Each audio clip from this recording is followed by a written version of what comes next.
So what we have here is a frame. Whoops! I got a bee flying. Hopefully not in my face.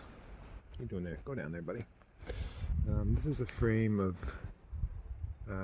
syrup that I gave these bees going into the fall, and I was a little bit late giving them food. They were a small colony, and I should have given them food long before the fall, and I didn't. And so they didn't have time to cap all the syrup that's in there. And most of the frames in this top box are uncapped, and they've got this little sheen of mold on them. And that's a problem, or can be a problem, because mold generally isn't a good thing.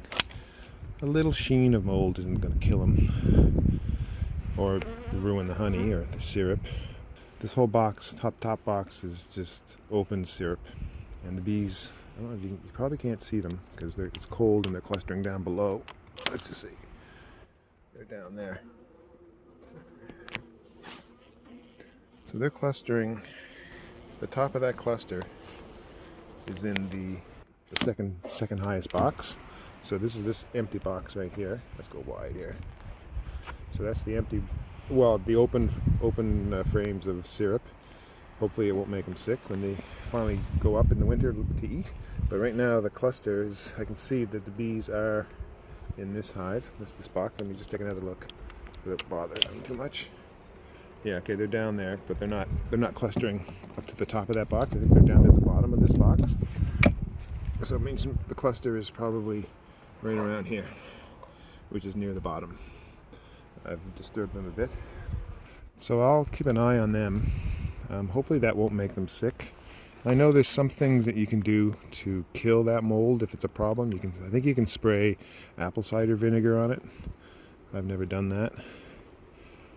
And I'm just looking at this hive now because I found a lot of dead bees at the bottom suddenly, but I think it was just the cold. We had a cold spell and a lot of drones sort of perished.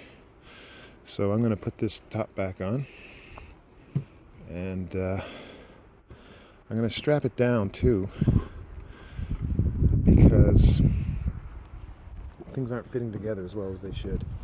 Most of these boxes have a pretty good seal. That bottom one kind of doesn't. Whoop, that little bee trying to sting me. So I might put some tape, some of this tuck tape around some of the worst of the cracks, and probably up here too. And there's my strap. This is just a sports strap, but you can get them for $2 at a dollar store. And nope, they're coming out. And I get these for $2 at a dollar store, and you can get the fancy pants, expensive, heavy-duty ratchet straps. But if you're on a budget, you got to make do with less money. These things will work too. They do fine, for the most part. Now I know that real men know how to use a ratchet strap, but I don't. I do and I don't. It's not something I've done much of, but I think anyone can figure out how to use these sports straps. You just take the strap and you run it through that, and you pull. I'm recording this on my cell phone. Let's see how it works. See? So that's it. Okay, just pull. You just pull it until it's tight, right? And then you just pull. And then this little bit cramps down on it, and it's done. It's more or less keeping that hive together. Actually, it's not very tight. Hold on. Now, are these as good as ratchet straps? No, they're not. But again, if you're on a budget, you can make do, and I usually do. A ratchet strap, if I really tightened it, this crack, it would just pull this down, and it would almost seal that crack just with the pressure. So maybe I should use a ratchet strap. Okay, so I just took a bit of a ratchet strap on this hive instead of using the sports strap, just because I really wanted to get it nice and tight.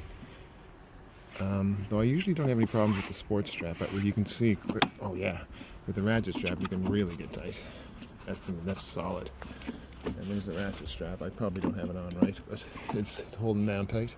But I can see over here, just getting down on my knees here, I can see here there's a bit of a crack right there. They didn't complete the propolis seal, and so I'm going to put a bit of tape on that.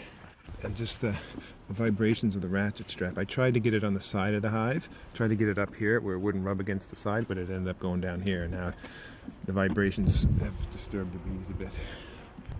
That's the trick with these ratchet straps. You got to get them up here underneath the inner cover or something where they're not rubbing against the hive, because then all those vibrations just bother the bees. But judging from how these bees are quickly coming down to check out what's going on, I would say the cluster is right around there. So this was the box where I saw them sort of mingling, but they're probably just the top of the cluster is there. That's my guess anyway. That tape isn't sticking on as well as it should. It's doing okay, but I can tell it's not sticking on as well as it should. So I'm going to wait for a drier day before I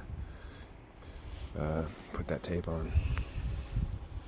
I was planning to put on some 1/4 inch mesh or 6mm mesh on these hives too to keep shrews out, but I don't want to bother those guys. I've already bothered them, so I'm not going to skip that, pass on that one. But let's just see what these guys are doing. Whoa! Oh, this is cool.